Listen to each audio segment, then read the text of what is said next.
Now, pissing your pants and throwing up and shitting yourself, all of that, I don't see any reason for that behavior.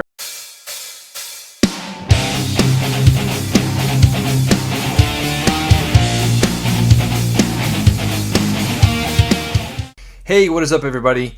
I'm Nate with Back from the Vault. Today, I just wanted to sit down and talk about Terrifier 3. I went and saw it in theaters a couple days ago, and I've got some thoughts about the movie. I tried to let it simmer a little bit, and I just had to think about what I wanted to say with this movie because there's a lot to take in with this movie. And yeah, let's get into it. So, Terrifier 3. I really enjoyed this movie. Just to give a little bit of a review, I thought it was incredible. I think, in my opinion, it's my favorite in the franchise. But I can definitely see where people would be, not super excited for this entry. I can see why people would leave the theater. I think there is some very heavy themes in this movie, and I know there's going to be people that are sensitive to that sort of thing. So I completely get why some people are, boycotting this movie, walking out of the theater, whatever. Now, pissing your pants and throwing up and shitting yourself, all of that, I don't see any reason for that behavior. I don't even think for just a casual moviegoer, you would do any of that sort of thing to this movie. I've been telling people that have asked me about the movie, I've been saying if you can sit past those first 10 minutes of the movie without giving anything away, if you could sit past those first 10 minutes of the movie, then you're good. You should be able to watch the movie fine, no problems. I don't think there's really anything past those first 10 minutes that is really... I mean, there's some pretty graphic stuff. It's pretty gory. I would say it's one of the goriest movies I've seen. But I just don't think... I think people are seeing that first 10 minutes and then dismissing the entire movie.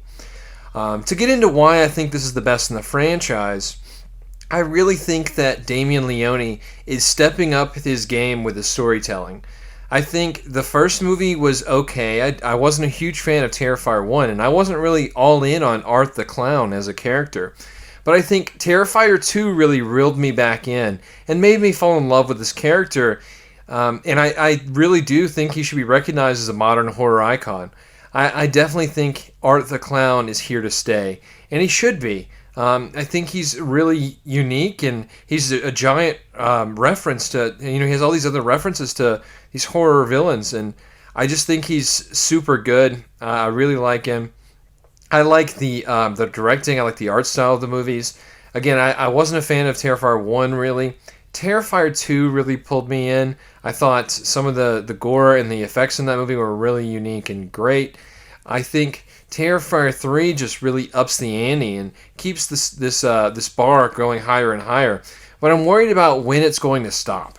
So we've already decided that Terrifier 3 is the most extreme movie of 2024, right? I think a lot of people are saying that, and I think they've set the bar so high that how are they going to go past Terrifier 3?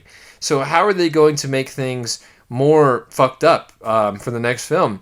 And I just don't know. I don't know how they can top the effects and the stuff that happens in Terrifier 3.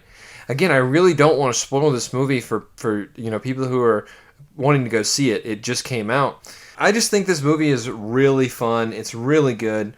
Art the Clown is great. I again, my favorite in the franchise so far. I think everything is effective.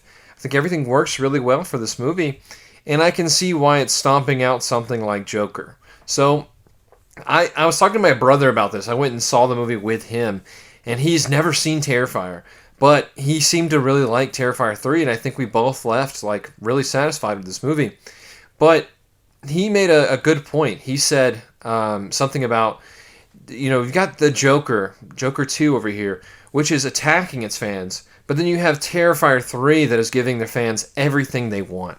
And so I think that's why this movie's doing so well, is because, people they're getting what they want when they go into this movie. They know what to expect, and they're delighted when they receive, such an insane movie.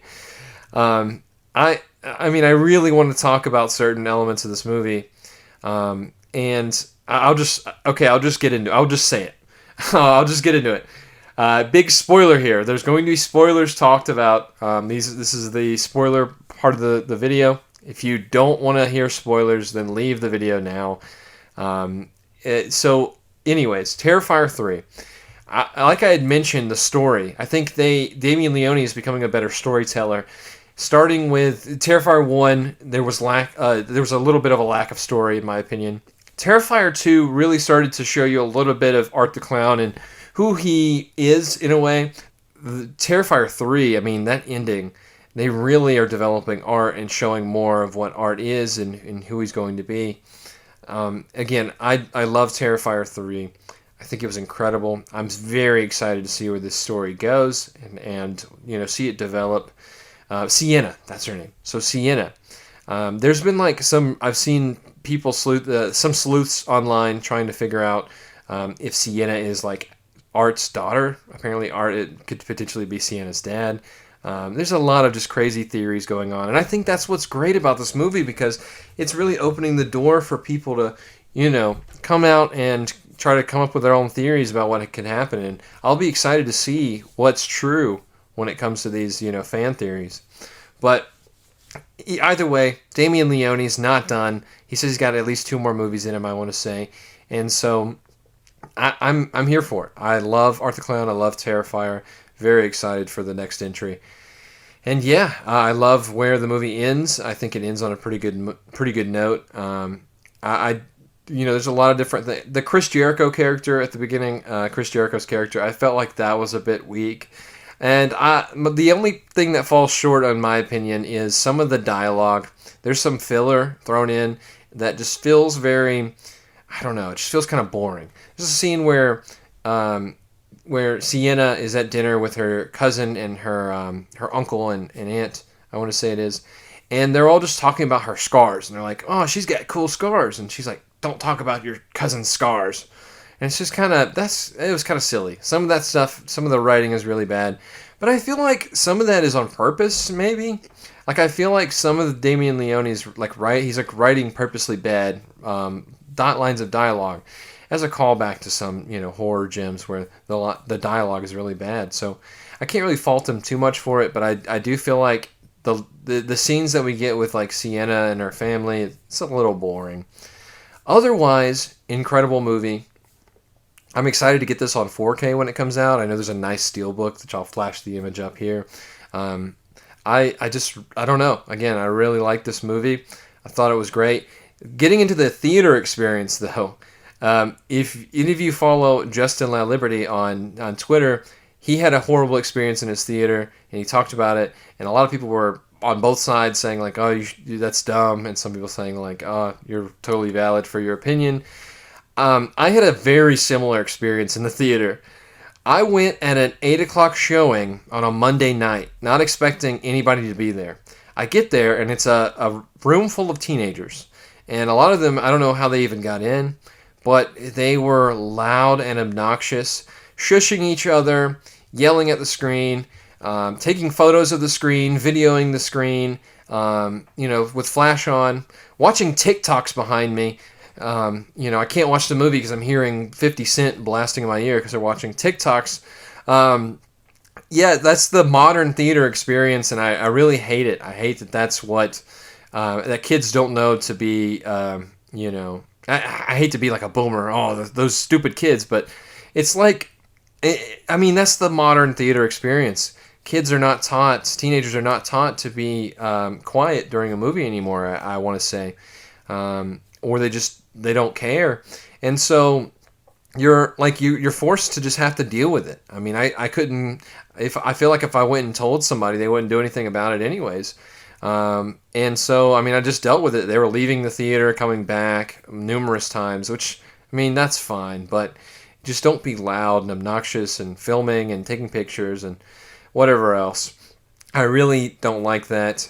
I think it ruins the experience, but either way, I think the movie was incredible. I let none of that stuff change my opinion on the film. The viewing experience was not so great. The few times I get out and watch a movie in the theaters, I expect, a quiet theater, but, it's whatever. Either way, I just feel like people should maybe stop bashing Just and Let Liberty. A few of the things I saw, they were like comparing it to William Castle's House on Haunted Hill, I think it was, saying that they hung like a skeleton from the ceiling and saying that deterred from the movie. I don't know. I don't really. It's so silly. Yeah. Either way, I think the movie experience was the theater experience was pretty bad. Movie experience was incredible. Loved the movie.